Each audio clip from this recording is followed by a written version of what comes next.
Todos os países, por mais perfeitos que eles tentem se vender, sempre vai ter alguma coisa bizarra. E no vídeo de hoje eu trago mais alguns deles para vocês. Eu sou Leonardo Braga, você está no canal Viróscopo e esse é o iceberg de casos criminais da Índia.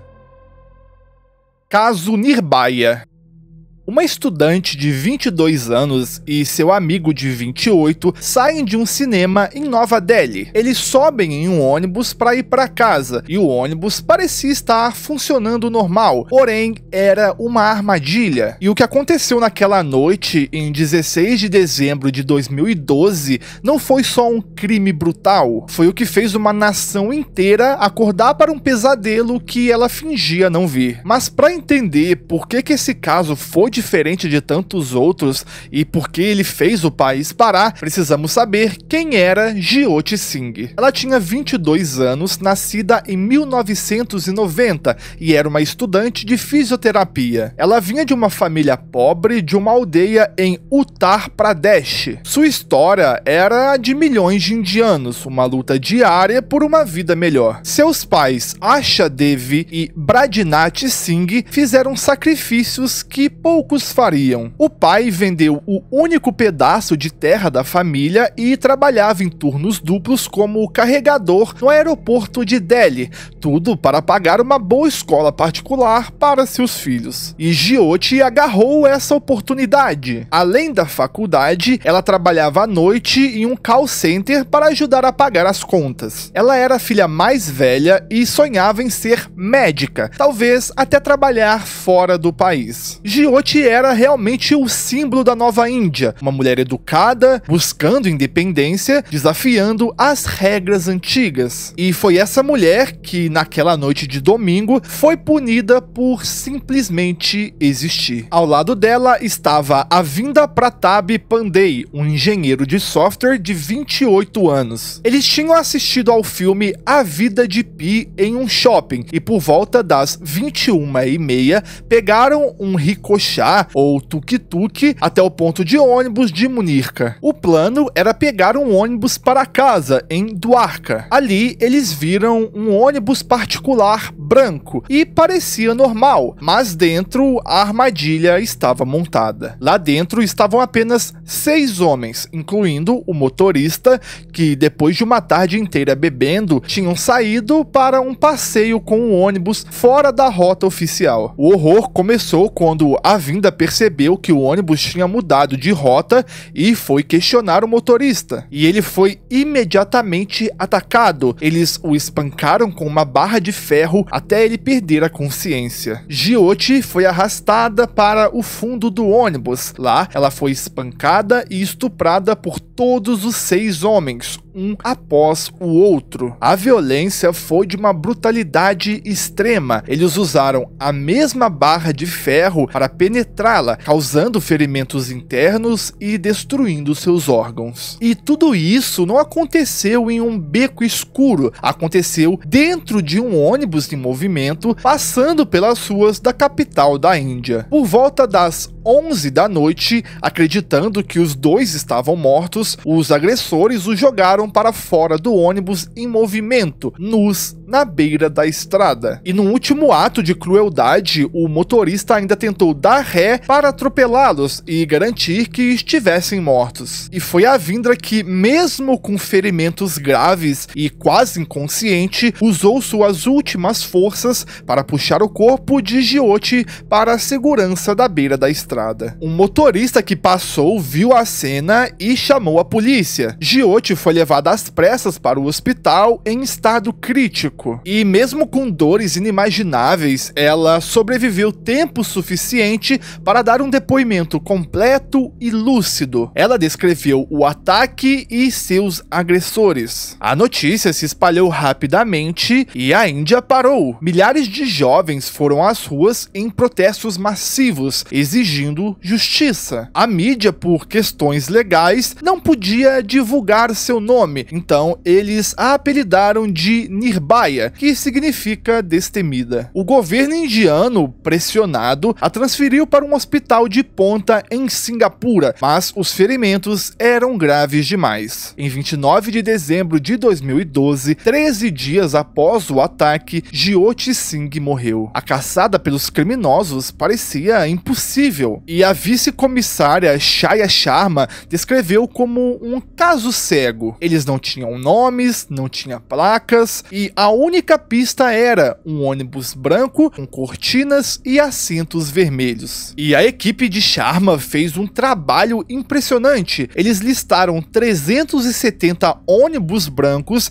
registrados em Delhi. Em apenas 18 horas, identificaram o veículo correto. Em 24 horas, os primeiros suspeitos foram presos, e em 5 dias, todos os 6 estavam sob custódia. E quem eram eles? Bom, eram em sua maioria migrantes pobres que viviam em uma favela. Ram Singh, de 34 anos, o motorista. Mukesh Singh, de 26 anos, irmão do motorista e limpador de ônibus. Vinay Sharma, de 20 anos, um instrutor de ginástica. E Pawan Gupta, de 19 anos, um vendedor de frutas. E Akshay Thakur, de 28 anos, ajudante do ônibus. E também teve um menor de 17 anos, que, segundo relatos, foi um dos mais brutais. Em depoimento, o Mukesh Singh chocou as pessoas ao culpar a vítima, a Jyoti. Ele disse que uma garota decente não anda por aí às 9 da noite e que ela não deveria ter resistido. O julgamento veio em um tribunal de via rápida, criada para agilizar o processo. E aqui a história ganha uma nova camada de mistério e frustração. Em setembro de 2013, 9 meses após o crime, os 4 adultos, o Mukesh, Vinay, Pawan e Akshay, foram condenados à morte. Mas a justiça estava longe de acabar. E o que aconteceu com os outros 2? O Ram Singh, o motorista, foi encontrado morto em sua cela em março de 2013. A polícia disse que foi suicídio, mas a família dele alega que ele foi assassinado na prisão. E o menor de 17 anos foi julgado por um tribunal juvenil. E por mais brutal que tenha sido seu envolvimento, a lei da época só permitia uma pena máxima de 3 anos em um reformatório. E ele foi solto em 2015, o que gerou uma nova onda de protestos. E os 4 que foram condenados à morte, a sentença não foi executada, e não seria por um longo tempo. Começou uma batalha legal que durou mais de 7 anos. Os advogados de defesa usaram todas as brechas e recursos possíveis no sistema indiano. Eles fizeram várias apelações no Tribunal Superior, na Suprema Corte, entraram com petições de revisões, petições curativas,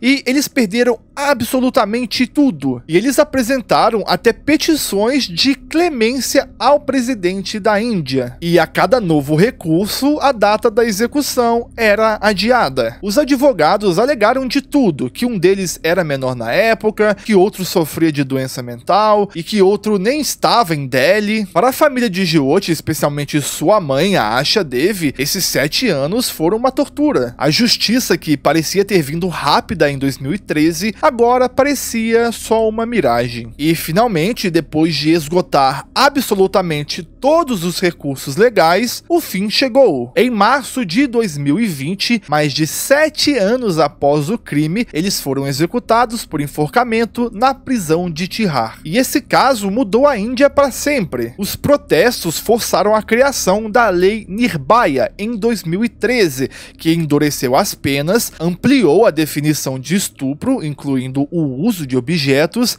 e criminalizou coisas como perseguição e voyeurismo, que basicamente é prazer sexual através de observação de pessoas. E por causa do menor envolvido, a lei juvenil também mudou, permitindo que jovens de 16 a 18 anos sejam julgados como adultos em crimes hediondos. Jessica Lau. Na madrugada de 30 de abril de 1999, o Tamarind Court, um restaurante sofisticado em Mehrauli, Nova Delhi, estava lotado com a elite da cidade. A dona, a socialite e estilista Bina Ramani, estava dando uma de suas famosas festas de quinta-feira. O local tinha muita gente grande, estilistas, atores e pessoas influentes. E servindo bebidas em um bar improvisado e sem licença, estava Jessica Lau. Ela tinha 34 anos, era uma conhecida modelo e apresentadora de televisão. Naquela noite, ela estava apenas fazendo um trabalho extra. Pouco depois da meia-noite, as bebidas do bar acabaram. A festa estava terminando. E por volta das 2 da manhã, um grupo de homens chegou. Um deles, Siddharth Vachit, de 23 anos, mais conhecido como Manu Sharma. Ele se aproximou do bar. Visivelmente bêbado, ele exigiu outra bebida. Jessica Lau informou que o bar estava fechado. Manu Sharma então ofereceu a ela 1000 rúpias e Jessica recusou novamente. E em um ato de intimidação, Sharma sacou uma pistola calibre .22 e disparou um tiro para o teto. O barulho ecoou pelo pátio, mas Jessica permaneceu firme em sua recusa. Então ele disparou uma segunda vez, desta vez diretamente na cabeça dela, e o caos tomou conta do local. Enquanto Jessica caía, a dona da festa, a Bina Ramani, confrontou Sharma, tentando impedi-lo de fugir, mas já era tarde. Manu Sharma e seus cúmplices, incluindo Vikas Yadav, Amedep Singh Gill e Alok Khanna, saíram calmamente do restaurante, entraram em seu jipe e foram embora. Jessica foi levada às pressas para o Hospital Apollo, mas foi declarada morta na chegada. Com dezenas de testemunhas da alta sociedade presentes, o assassinato parecia um caso resolvido. A polícia tinha testemunhas, tinha o nome do atirador, mas o assassino não era um cidadão comum. Manu Sharma era filho de Vinod Sharma, um político rico e um dos homens mais poderosos da Índia, membro do Partido do Congresso. E o que se seguiu não foi uma investigação, mas sim uma saga de 7 anos de corrupção, intimidação e manipulação, mostrando o podre entre o poder e a justiça. A pessoa no centro dessa luta não seria a polícia, mas a irmã da vítima, Sabrina Lau. Sabrina, a irmã mais nova de Jessica, ficou devastada, mas ela acreditava que, com mais de 100 testemunhas da elite de Delhi, o caso seria resolvido rapidamente. Ela mal sabia que estava começando uma cruzada que consumiria sua vida e a de sua família. A luta de anos cobrou um preço terrível. Seu pai sofreu 4 derrames e sua mãe faleceu, ambos com o coração partido pela dor e pela injustiça. A Sabrina se tornou o rosto da campanha por justiça por Jessica. Do outro lado estava o criminoso Manu Sharma. Nascido em 1977, ele era a personificação do privilégio. Seu pai, Vinod Sharma, era um político poderoso do Partido do Congresso Nacional Indiano e sua família comandava um vasto império de negócios. E havia as testemunhas. A principal era Bina Ramani, a dona da festa. Ela, sua filha Malini e seu marido Jorge viram o que aconteceu e estavam dispostos a falar. Mas a testemunha mais crucial era Cheyenne Munshi, um modelo e ator. Ele estava ao lado de Jessica no bar no momento do tiro. E foi ele quem registrou o boletim de ocorrência inicial. A caçada por Manu Sharma começou e a família dele desapareceu. O carro usado na fuga foi encontrado em 2 de maio, mas Manu Sharma só se rendeu à polícia no dia 6 de maio. E aqui o colapso da justiça começou. Desde o início, a investigação policial foi marcada por falhas. A arma do crime, a pistola calibre .22, nunca foi recuperada. Ela foi supostamente passada para um cúmplice e simplesmente desapareceu. Provas forenses como os cartuchos foram supostamente simplesmente trocadas, e o sangue no local do crime foi limpo apressadamente. O julgamento, que começou em agosto de 1999, rapidamente se transformou em um circo de manipulação. O caso, que parecia sólido, começou a desmoronar, e das testemunhas, 32 mudaram seus depoimentos. Pessoas que viram Mano Sharma atirar em Jessica, de repente, não se lembravam de nada. Elas, obviamente, foram intimidadas ou subornadas. E o pior, no entanto, veio em 3 de maio de 2001. Cheyenne Munshi, a testemunha ocular que estava ao lado de Jessica e registrou o boletim de ocorrência, subiu ao tribunal e virou o caso de cabeça para baixo. Ele não apenas falhou em identificar o Sharma no tribunal, mas fabricou uma narrativa completamente nova. Primeiro, ele alegou que não entendia hindi, a língua em que o boletim de ocorrência original foi escrito. Depois, ele introduziu a teoria das duas armas. Munshi disse ao juiz que havia 2 homens no bar e que o segundo homem foi quem realmente atirou. A defesa de Mano Sharma usou essa teoria das duas armas e a falha da polícia em encontrar a pistola para criar a dúvida. O caso da promotoria, que deveria ser apoiado por dezenas de testemunhas, foi reduzido a um monte de depoimentos contraditórios. Apesar de Bina Ramani e sua família manterem seus depoimentos, identificando Mano Sharma no tribunal, não foi o suficiente para parar a corrupção. Em 21 de fevereiro de 2006, 7 anos após o assassinato, o juiz proferiu um veredito que chocou muito. Todos os 9 acusados, incluindo Mano Sharma, foram absolvidos. O juiz citou a incapacidade da promotoria de provar seu caso e também citou a não recuperação da arma e as testemunhas instáveis. A irmã de Jessica, a Sabrina, comentou que já havia perdido a esperança de obter justiça há algum tempo. Mas a absolvição não foi o fim. No dia seguinte, o jornal The Times of India estampou uma manchete: "Ninguém matou Jessica". A frase capturou o absurdo da situação. Canais de notícia 24 horas começaram a dissecar as falhas do julgamento, mantendo o caso ativo para as pessoas não esquecerem. Milhares de cidadãos, liderados pela classe média urbana, foram às ruas. Vigílias à luz de velas foram realizadas no portão da Índia,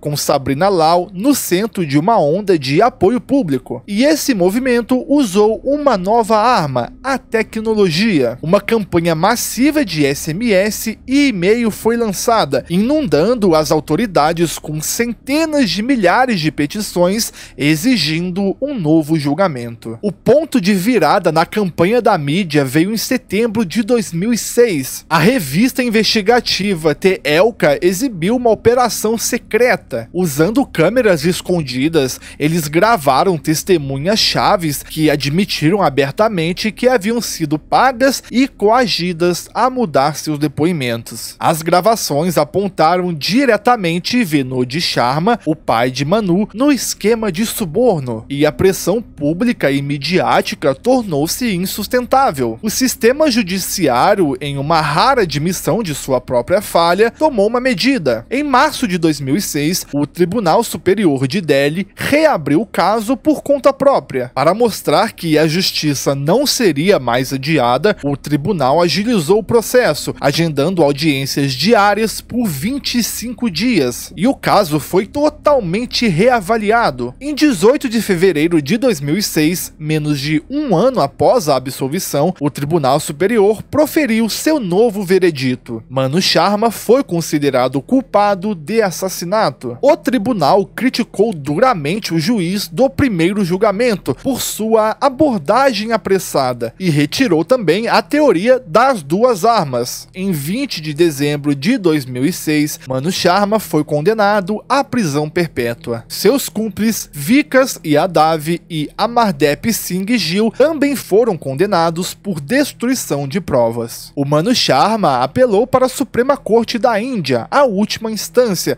alegando que havia sido vítima de um julgamento cancelamento pela mídia. E a batalha legal durou mais 4 anos. E finalmente, em 19 de abril de 2010, 11 anos após o assassinato, a Suprema Corte deu sua palavra final. A condenação e a sentença de prisão perpétua foram mantidas. Manu Sharma foi para a prisão de Tihar, e os seus anos lá foram uma mistura de bom comportamento e controvérsia. Ele se envolveu em caridade, obteve diplomas e foi transferido para uma prisão semiaberta. Em 2009, ele recebeu liberdade condicional de 30 dias e foi visto festejando em boates. Mas a parte mais surpreendente veio em 2018. Sabrina Lal, a irmã da vítima que moveu o país por justiça, escreveu uma carta às autoridades da prisão. Nela, declarou que havia perdoado o assassino de sua irmã. Citando os 15 anos que ele havia passado na prisão e o seu trabalho de caridade, ela afirmou que não tinha objeções à sua libertação. Em 2 de junho de 2020, com base na recomendação de um conselho e no perdão de Sabrina, Manu Sharma foi libertado da prisão por bom comportamento após cumprir 17 anos. E a Sabrina Lal morreu em 2021, aos 53 anos, por cirrose hepática. Shwada Walker.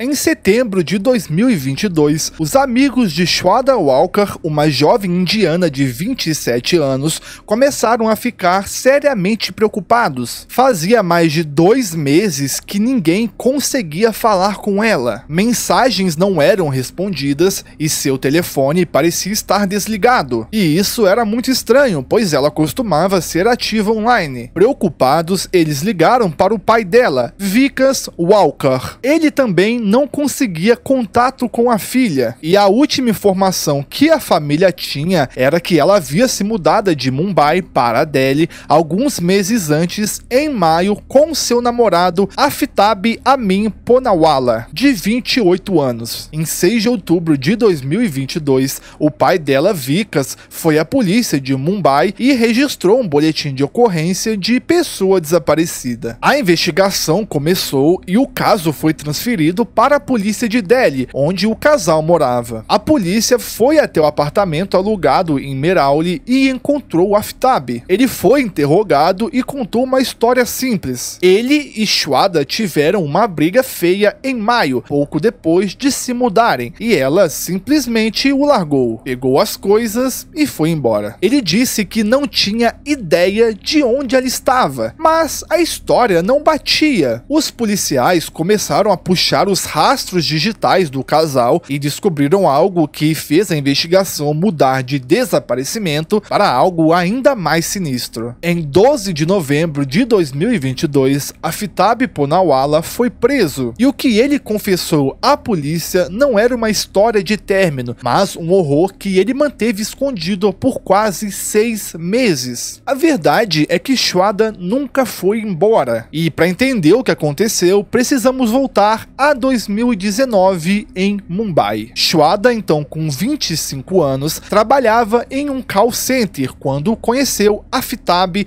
no aplicativo de namoro Bumble. Ele trabalhava no mesmo local e era um chefe treinado. Eles se apaixonaram e naquele mesmo ano decidiram morar juntos. Essa decisão causou uma ruptura imediata na vida de Shwada. Sua família, especialmente seu pai Vikas, foi totalmente contra o relacionamento. Eles desaprovaram a união interreligiosa e o fato de ela ir embora com um homem que mal conhecia. Shwada, no entanto, bateu o pé e afirmou que era adulta e disse à família que, se não podiam aceitar, poderiam considerá-la como se não fosse mais sua filha. Ela rompeu com a família para ficar com o Aftab. Esse ato a deixou perigosamente isolada, sem a sua principal rede de apoio. O relacionamento, que amigos descreveram como tóxico desde o início, rapidamente se tornou violento. O irmão de Shwada, chamado CJ, testemunhou que poucas semanas depois de ela sair de casa, ela já lhe contou que Aftab a estava agredindo. Mas era o ciclo clássico do abuso. Aftab batia, depois pedia desculpas e a convencia a ficar. E a violência escalou. E em novembro de 2020, Shwada fez um pedido de socorro socorro desesperado. Naquele mês, ela foi à polícia em Vasai e apresentou uma queixa formal. A carta que ela escreveu era um aviso premonitório e terrivelmente preciso do que estava por vir. Ela detalhou que Aftab a agredia há 6 meses e o mais assustador, que ele a ameaçou,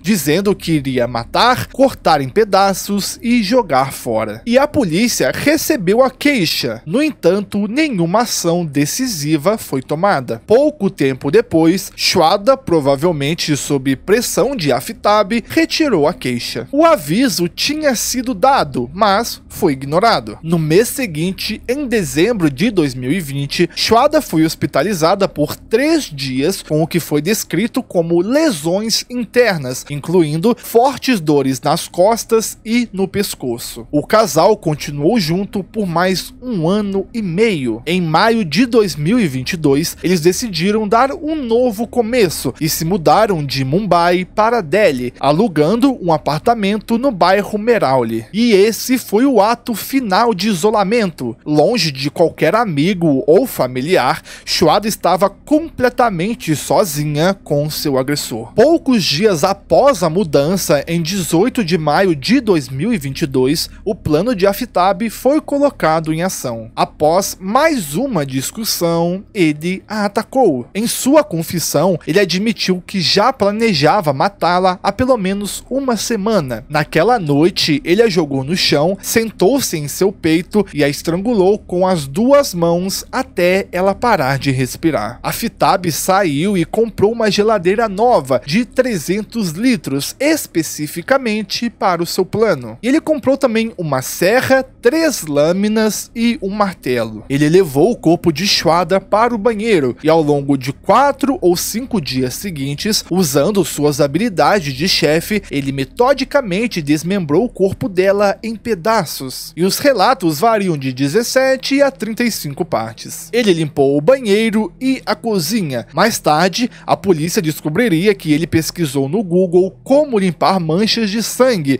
e comprou produtos químicos e desinfetante. Ele embalou os pedaços do corpo e os guardou na nova geladeira. E para se livrar das provas, ele estabeleceu uma rotina macabra. Pelos 18 dias seguintes, ele acordava por volta das 2 da manhã, pegava alguns dos pacotes na geladeira e dirigia até a floresta de Merauli, ali perto, onde descartava os restos mortais, pouco a pouco, em locais diferentes. E por meses, ele continuou vivendo no mesmo apartamento. Para garantir que ninguém desse falta de Shuada, Aftab se tornou ela. Ele ficou com o celular e continuou ativo na conta do Instagram de Shuada até junho, postando e respondendo mensagens de amigos para manter a farsa de que ela estava viva, mas apenas brava com ele. Em 26 de maio, apenas 8 dias após o assassinato, ele transferiu 54 mil rúpias da conta bancária dela para a dele,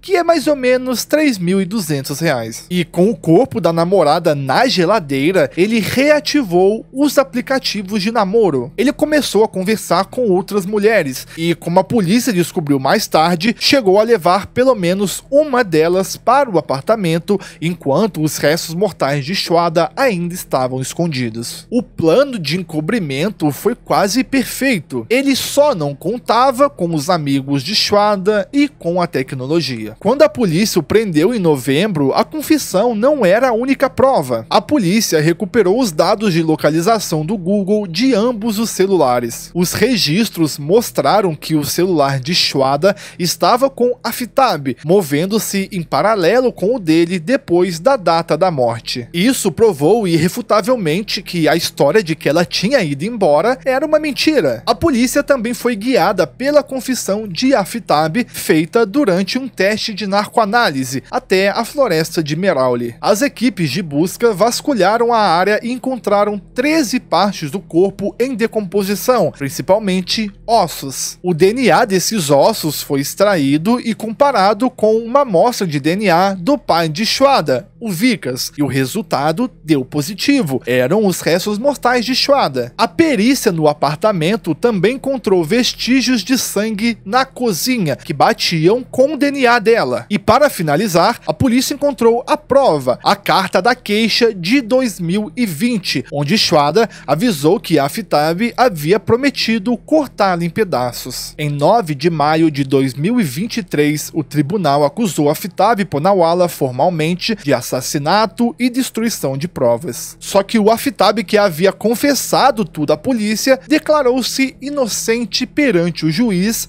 e exigiu um julgamento completo. O pai de Shwada, o Vikas Walker, e o seu irmão, obviamente, testemunharam contra o Aftab. Eles contaram ao tribunal sobre o histórico de abuso e sobre a carta de 2020. E o julgamento ainda está em andamento, com Aftab detido na prisão de Tihar. Caso Katua. Em 10 de janeiro de 2018, Asifa Bano, uma menina de 8 anos da aldeia de Hazana, no distrito de Katua, em Jammu e Caxemira, na Índia, fez o que fazia todos os dias. Por volta do meio-dia, ela pegou os cavalos de sua família e os levou para pastar em uma floresta próxima. E às 4 da tarde, os cavalos voltaram para casa sozinhos. A família entrou em pânico. O pai de Asifa, Mohammed Yousaf Pojiwala, e outros membros da comunidade começaram uma busca desesperada. Eles pertenciam à comunidade Bakarwal, um grupo étnico de nômades muçulmanos que passam os invernos nas planícies de Jammu. Em 12 de janeiro, a família registrou uma queixa de pessoa desaparecida na polícia de Iranagar, mas a busca oficial parecia estranhamente lenta, quase indiferente. Os policiais locais não pareciam levar o desaparecimento a sério. 7 dias após o seu desaparecimento, em 17 de janeiro, moradores locais encontraram o corpo de Asifa. Ele estava abandonado na floresta, a cerca de 1 quilômetro de sua casa. O corpo estava coberto de lama e sangue, e os sinais de tortura eram evidentes. O que se descobriu nas semanas seguintes não foi um crime de violência aleatória, foi um plano meticulosamente orquestrado, nascido do ódio, alimentado por disputas de terra e executado com a ajuda de agentes da própria lei. A investigação inicial da polícia local foi um desastre. O local do crime não foi preservado, as provas pareciam estar sendo ignoradas. A família de Asifa e a comunidade Bakarwal sentiram que algo estava muito errado. A tensão na aldeia de Hazana era antiga. Os Bakarwals, sendo nômades, dependiam de terras de pastagem e alguns moradores hindus da área eram abertamente hostis à sua presença, vendo-os como uma ameaça demográfica e uma competição pelos recursos. Diante da falha óbvia da polícia local, o caso foi transferido em 22 de janeiro para uma unidade de investigação de elite, o ramo de crimes ou Crime Branch de Jammu e Caxemira. E o que o ramo de crimes descobriu chocou a Índia. Isso não foi um crime passional, não foi um sequestro por resgate, foi um ato planejado com um objetivo claro: aterrorizar a comunidade Bakarwal e forçá-la a abandonar suas terras. A investigação desvendou uma conspiração liderada a um homem chamado Sanji Han. Ele era um funcionário público aposentado de 60 anos, uma figura respeitada na comunidade local e, o mais importante, o zelador de um pequeno templo hindu local chamado Devistan. Sanji Han odiava os Bakarwals. Ele era conhecido por incitar sua comunidade a não lhes vender terras nem permitir as pastagens. E ele decidiu dar um passo adiante. O plano começou em 7 de janeiro. Sanji Han instruiu seu sobrinho menor de idade, cujo nome foi inicialmente ocultado,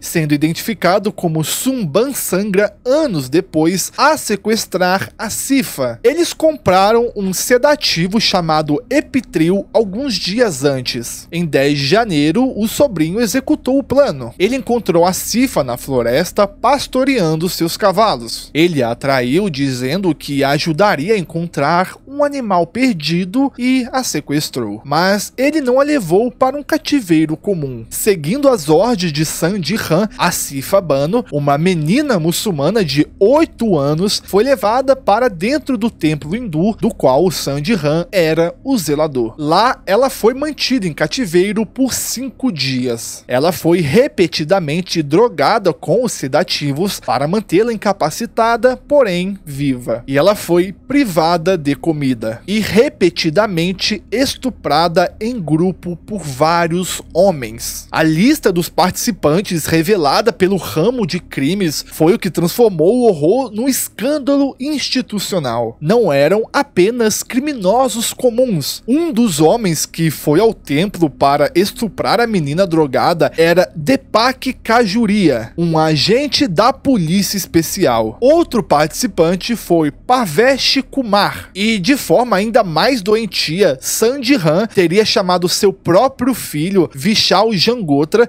que estava em Meerut a mais de 400 quilômetros de distância, dizendo para ele vir satisfazer sua luxúria. Em 15 de janeiro, após dias de tortura, Sandhi-Ram decidiu que era hora de matá-la. Antes que o fizessem, o policial Deepak Kajuria insistiu em estuprá-la mais uma vez. Ela foi então estrangulada primeiro por Kajuria e depois pelo sobrinho de Ram, que usou o próprio lenço da menina. Para garantir que ela estava morta, o sobrinho esmagou a cabeça dela 2 vezes com uma pedra grande. Seu corpo foi então levado e jogado na floresta. A investigação do ramo de crimes também descobriu por que a polícia local não fez nada nos primeiros dias. O Sandhi-Ram havia subornado os policiais locais. O subinspetor Anand Dutta e o agente principal Tilak Raj receberam dinheiro para sabotar a investigação. Em um ato de destruição de provas inacreditável, os 2 policiais pegaram as roupas de Asifa ensopadas de sangue e lama e as lavaram cuidadosamente antes de enviá-las para análise forense, na tentativa de destruir qualquer vestígio de DNA. Em 9 de abril de 2018, o ramo de crimes, tendo reunido mais de 130 depoimentos, confissões e provas forenses, incluindo o DNA do sobrinho encontrado no corpo da vítima, foi até o tribunal de Kathua para apresentar a denúncia formal contra os 8 acusados. E a nação esperava por justiça. Uma multidão de advogados das associações de advogados de Kathua e Jammu cercaram o tribunal. Eles bloquearam fisicamente a equipe do ramo de crimes, impedindo-os de entrar e apresentar a denúncia. Eles não estavam protestando contra o crime, eles estavam protestando a favor dos acusados. Um grupo chamado Hindu Ekta Manch foi formado especificamente para exigir a libertação dos acusados. Eles alegaram que a investigação do ramo de crimes era tendenciosa contra os hindus e que os homens eram inocentes. O escândalo explodiu nacionalmente quando fotos e vídeos mostraram 2 ministros estaduais do partido governante BJP participando de comícios em apoio aos acusados. Eles agitaram bandeiras indianas enquanto defendiam os homens que haviam planejado, sequestrado, drogado, estuprado coletivamente e assassinado uma menina de 8 anos dentro do templo. E o caso virou um crime nacional e internacional. A advogada que representava a família de Asifa, a Deepika Singh Rajawat, começou a receber ameaças de morte e estupro. A família de Asifa teve que fugir da aldeia temendo por suas vidas. O pai de Asifa, vendo que o julgamento seria impossível em Kathua, fez um apelo à Suprema Corte da Índia, pedindo que o caso fosse transferido para outro lugar. Em 7 de maio de 2018, a Suprema Corte atendeu ao pedido e ordenou que o caso fosse transferido para fora do estado de Jammu e Caxemira. O julgamento ocorreria em um tribunal especial em Pathankot. A Suprema Corte também ordenou que o julgamento fosse acelerado, com audiências diárias e realizada a porta fechada, longe da imprensa e do público, para proteger as testemunhas e garantir que o processo não fosse influenciado pela multidão. O julgamento em Pathankot demorou 1 1 ano. Em 10 de junho de 2019, o veredito foi anunciado. 6 dos 7 acusados adultos foram condenados. Sandy Han, zelador do templo, Tepak Kajuria, o agente da polícia que estuprou e estrangulou, Parvati Kumar, o cúmplice civil, os 3 foram considerados culpados de assassinato, estupro coletivo e conspiração. E eles foram condenados à prisão perpétua. Os outros 3 homens condenados eram policiais que tentaram acobertar o crime. Anand Dutta, o subinspetor, Tilak Raj, o agente principal, e Surander Verma, outro agente de polícia especial. Os 3 foram condenados a 5 anos de prisão por destruição de provas. E apenas um dos 7 adultos foi absolvido, que foi o Vishal Jangotra, o filho do Sandy Han. Ele foi absolvido por benefício da dúvida, pois sua defesa conseguiu provar com um álibi que ele estava em Meerut prestando exames na época do crime. E quanto ao 8º acusado, o sobrinho do Sandy Han, que sequestrou a Sifa e participou de tudo, ele alegava ser menor de idade na época. E após uma longa batalha legal que subiu até a Suprema Corte, ele foi finalmente declarado adulto em novembro de 2022. Seu julgamento foi então transferido para o mesmo tribunal em Pathankot para que ele respondesse pelos crimes como adulto, e ainda está em andamento. E é isso aí, galera, esse aqui foi mais um vídeo, eu espero que você tenha gostado. Não esquece aí de se inscrever, deixar o seu like e deixa um comentário também aí com uma sugestão, alguma crítica, e eu te vejo no próximo pra gente continuar esse iceberg da Índia, beleza? Até a próxima!